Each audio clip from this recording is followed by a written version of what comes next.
inside the circle. We are here, teams of the district tournament. We are still here. We are still here, 5 o'clock in the morning.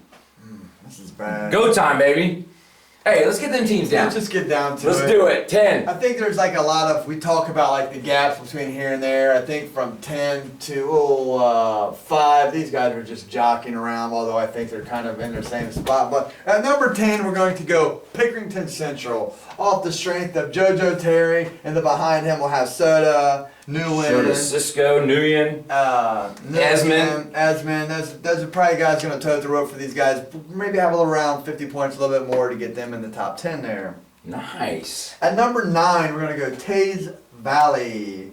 Behind Latham and Carroll is going to be toting the rope for them. Then we're going to have people like Otter, Aller, and the others to see what we can throw in as well. Right. Number 8, a team 2-3 weeks ago we told you would be in the top 10. We're going pushing all our chips in there. Tri-Valley. Kind of like these guys. They have just a good spread out. Hernandez, Spiker, Harris. I mean, I don't know how many players they're going to have, but I expect their guys to all get 1 or 2 matches.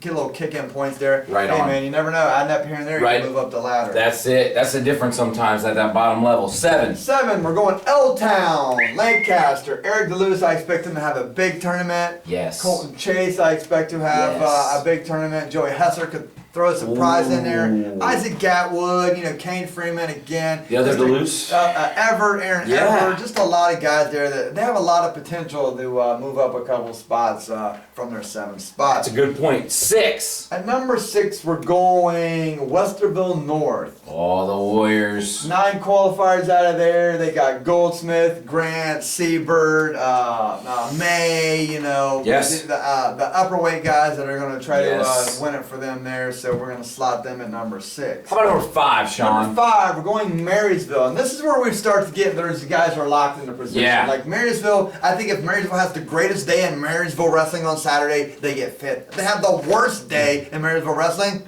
they get 5th. I just think this team was locked in at number 5 to me. I don't know why. I've always thought for like the last 3 months, 5 3 months, this team somehow is going to finish 5th at Derby. So that's where we're going to slot it behind Marsh. Who else? Some of their big guys. They got Walker Hurd. Yes. Wyrick. I don't know about Wyrick with that injury, but both the Satterfield boys, I think, will have some success for them as well. We're just going to slot up at number 5. How about number 4?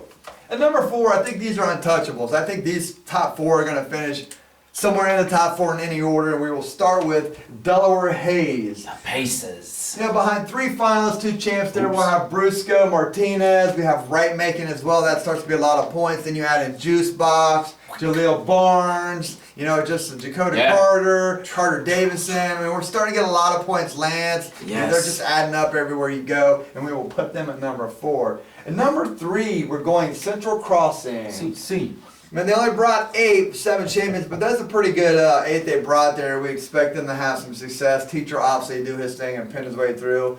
Weimer's probably the head of the class there. Maddox, we talked about Maddox. He probably could pin his way through this tournament and wouldn't surprise anybody, or he could finish 3rd too and it wouldn't surprise anybody as well. But Maddox, Collins, then you add in Jackson Laxo, another guy we think will be a finalist for them as well. I just think the lack of depth there, they're just not going to get a lot of a consolation point wins and points, and that just might come back to haunt them and bite them in the butt here. So we'll slot them at number 3. And number 2, if there's going to be a slip up by the top team, it will be by Dublin Kaufman. Although they could have got a little bit better break on the pairings, I think, of the teams in the top 4 that are really trying to win this thing, they probably have, if they said, hey, we can leave these pairings the way they are or redraw them all, I think Dublin Kaufman would be happy with sticking what they got. I mean, their big bad break there is Sterling Roseberry drawing Teacher, but other than that, I mean, I guess you could say Fry and Crosby, but when Fry's the better guy, I don't know if that's a big loss or not there. So, but Jackaria, Yowles,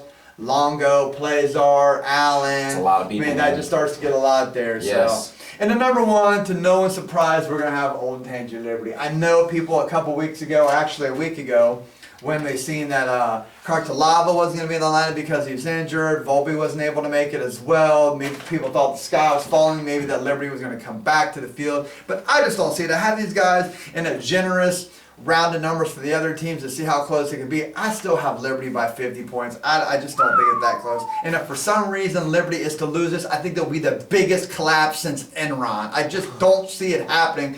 And they just have too good of a group of great individuals who are going to score a lot of bonus points. So Yes. that's the rankings we're going with heading into Derby, how we think they're going to finish. As Mark said, it's a little past 5 o'clock. We got here at 3 o'clock, which is crazy. I don't know how it took this 3 in the long to get here. afternoon, it's now 5 in the morning. Right, I don't know how this ever took as long as it did, but we wanted to get this out to you guys. We know you guys love to see this stuff. You know, we're 12 hours now. We're Yeah. less than 12 hours away, like 8 hours. What are we from the window closing? Yes, 2 o'clock it closes, so 9 hours? Yeah, Okay, or whatever, something like dude. that. We're so tired. I'll probably Yes. wake up on Thursday. So there we go.